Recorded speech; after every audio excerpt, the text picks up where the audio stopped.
Greetings and welcome to Citizen Network, the platform where we speak truth to power. This is going to be a short video and it's worrying. I would like very capable senior advocates of Nigeria, Sir Femi Falana, to look into this case strongly. This guy has a watertight case. He should be able to win this case. I'm not a lawyer. I would like Senior Advocate of Nigeria, Femi Falana, to look into this case. I know it's a busy schedule, but this man's life should be protected.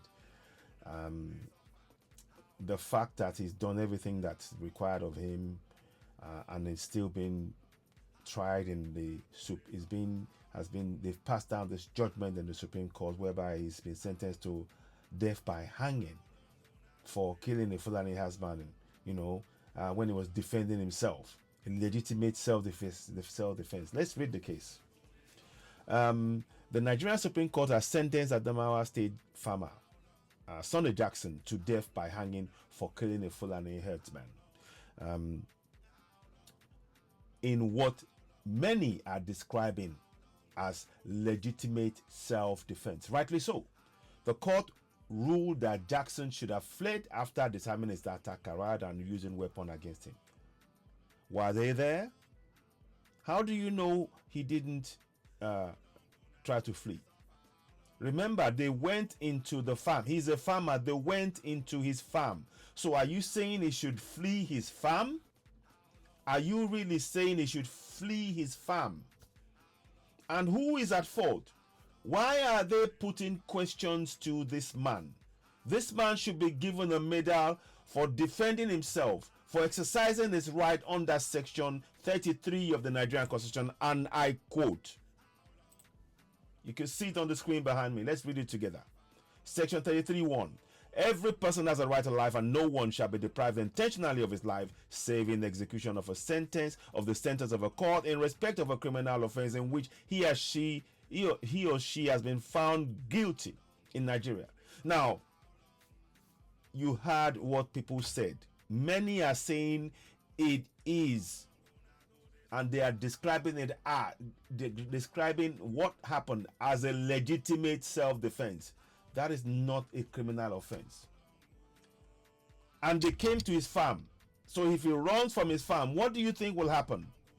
If he runs away from his farm, what do you think will happen? He's trying to protect his livelihood. He's trying to protect his property. And he has a right to life. Section 33. How are you seeing this? Those of you watching, how are you seeing this? This is enough to cause outrage. And you see, I keep saying it. I keep bringing this back. I'm going to say this offhand. I know it. I'm going to say it to you, Section 14.2a. Let me go to the Constitution just to back up what I'm saying again. 1 second. Where is it? Here we are. So you see, he has a right to life. You see it on the screen. It is on there. Section 33:1. Every person has a right to life, including Sunday Jackson, and no one shall be deprived intentionally of his life, save in the execution of the sentence of a court in respect of a criminal offense of which he has been found guilty. We need a senior advocate of Nigeria to defend this man, and we want this section of the Constitution to be translated to the local people to know their rights. Ẹnikẹ́ni ò gbọ́dọ̀ pàdánù ẹ̀mí rẹ̀ àfi tí ó bá rú òfin ìlú in Yorùbá. Ẹnikẹ́ni ní ẹ̀tọ́ láti jà fún ẹ̀mí ẹ̀. I'm saying it in Yoruba in loose translation, that you have a right to life. We need this kind of information in our communities. People think that, you haven't committed a crime. Because they came to his farm. He didn't go to their farm. The Fulani herdsmen came to his farm. What are they doing there? The Supreme Court should be asking those who survived their attempt to unalive Sunday Jackson. What were they doing in his farm? Once again, I'll take this opportunity to call on Senior Advocate of Nigeria, Femi Falana, to please look into this case strongly. This man has done everything right. He should be given an award. And we are calling again. I'm asking everybody in the community, begin to exercise your powers. You have the powers to call your government to account. And I will never tire of saying it. Section 14.2a states, and I quote, it states here, you see it, I'm going to go into it. It says here, it is hereby accordingly declared that, you see, I'm going to show you now. See, I know it off air, but I'm sure highlighting it. Sovereignty belongs to the people of Nigeria, from whom the government, through this constitution, derives all its powers and authority. And I'm going to read it to you in Yoruba straight away. Ìjọba jẹ́ ti àwọn ènìyàn Nàìjíríà láti ọ̀dọ̀ ní ìjọba nípasẹ̀ òfin orílẹ̀-èdè yìí gba gbogbo agbára àti àṣẹ rẹ̀. What does that mean? It means that you are a sovereign. And as a sovereign, you have certain powers that the government actually borrow from you. Now, here's how to use those powers. It states, section 14.2c states, the participation by the people. Let me just do this quickly so you can see that as well. The participation by the people in the government shall be ensured in accordance with the provisions of this constitution. You can go to my website, www.citizenwide.org, and you can actually see this on there as well and read it. I have it in English and in Yoruba. I'm doing key sections, and we want this to be done in local communities so that people will know their rights and they have the powers and they can use those powers. And we're going to explain how to use those powers. So in this case now, knowing that you're a sovereign is one thing. How to use the powers. It states in Yoruba, ìkópa àwọn ènìyàn nínú ìjọba wọn gbọ́dọ̀ rí dájú ní ìbámu pẹ̀lú àwọn òfin orílẹ̀-èdè. What are those things that are the things that the people must participate in? As a sovereign, you have the power to call town hall meetings and question your governance. You are a sovereign of that land. Your community can come together. And that's what we're trying to teach people. Don't be bystanders. The community in Adamawa, where this man comes from, they can call a town hall meeting where they will call the local government chairman, the state of House of Assembly member, your House of Reps, your senators, and your governors to a town hall meeting to come and explain why it is that the man that followed the letter of the law to defend his own life, as stated under section 33 of the 3:1, every person has a right to life, and no one shall be intentionally deprived of his life save in the execution of a ruling in the court of law in Nigeria. Now, this man was defending himself.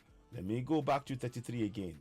I'm going back up there, section 33, and I need you to share this. I need you to share this when you don't just watch. I want you to share it. So I'm going to highlight all of this. I want you to read that yourself. Again, ẹnikẹ́ni kò ní pàdánù ẹ̀mí rẹ̀ àyàfi tí ó bá rú òfin ìlú, section 33. I'm just saying a loose translation of that in Yoruba language. And we need people to know this in the community. So he has done everything required. And many are saying, the words they are using, not my words, and I agree with them. They're saying that they are describing what happened as a legitimate self-defense. Again, please, I would like SAN Femi Falana to really look into this case. I know he's got a busy schedule. We would really like him to look into this case. I think it's an open and short case. Those who are, in the law profession can take this on and actually win this case. This man followed what is in the Constitution. We shouldn't allow this to go. We need to be monitoring this case. He should not be allowed to be hung for saving his life and exercising his powers of rights to self-defense as stated in the Constitution of Nigeria, the same constitution that the politicians swear on oath by. And if they're swearing on oath by that, they have to make sure that this man's life is protected. If that constitution is to mean anything, unless they're telling us that they are above the Constitution, in which case we don't want to be part of Nigeria. They have to ensure that this man is protected. We are actually asking this man, Senior Advocate of Nigeria, Femi Falana, to really look in this case, and I hope he is doing so. And I hope this is something we need to really act on urgently.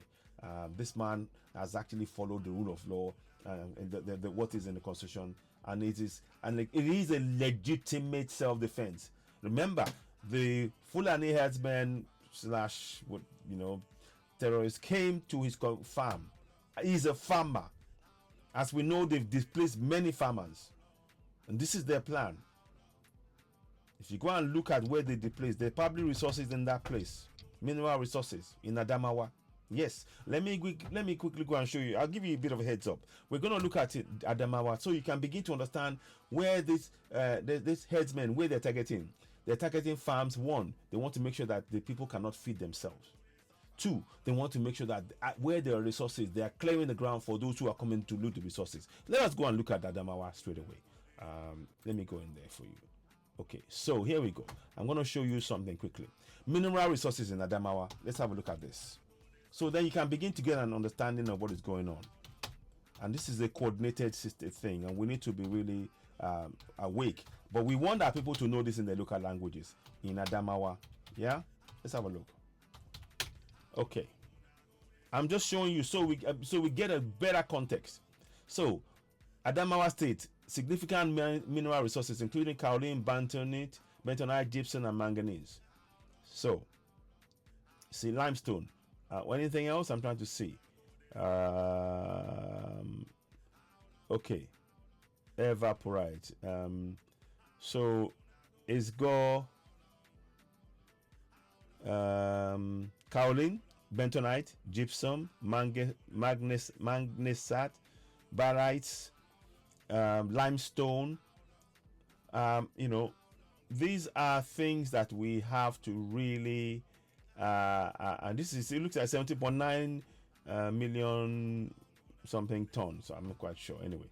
But I'm just giving you an idea. Let me just check that again, make sure in case there might be something I've missed in it. 4 more rows. Okay, so now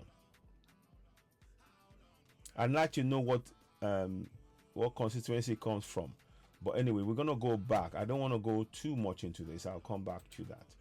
But I'm just showing you that there is an orchestrated plan, and the government of the day needs to really protect the people.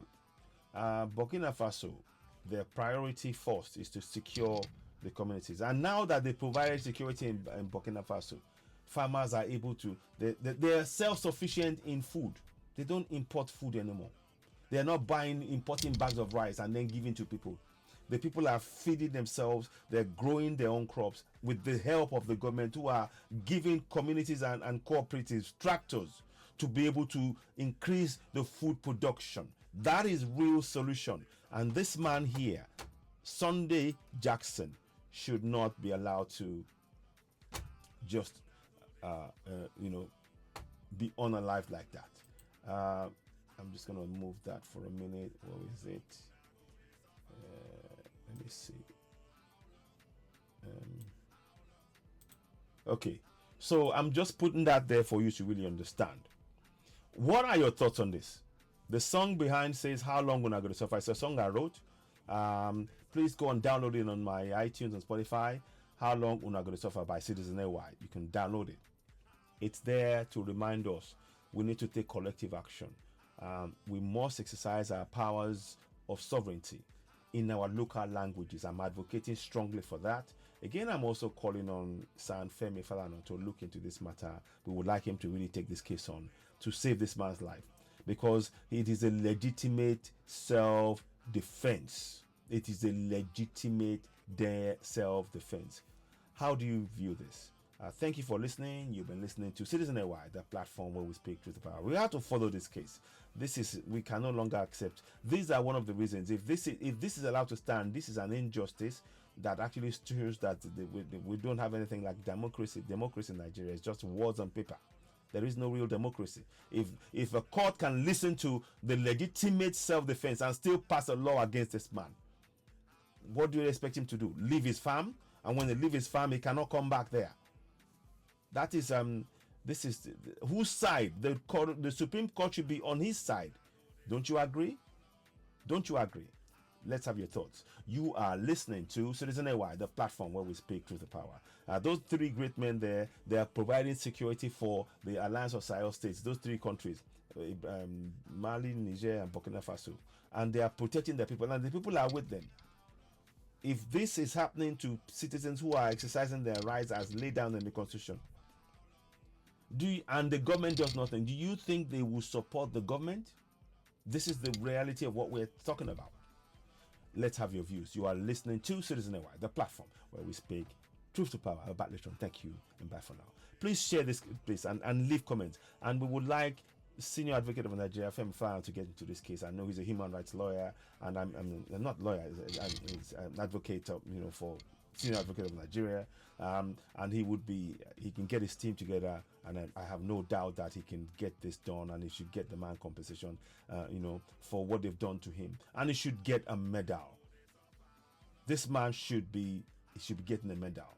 And you see, anyway, we want the people to, first of all, you need to begin to know your rights in your local language, because that way the community should be calling a town hall meeting and calling the local government chairman, state house of assembly member, house of reps, senators and governors to the meeting to explain why it is that this man carrying out a legitimate self-defense is now being threatened, and the judgment has now said there has to be killing by hanging.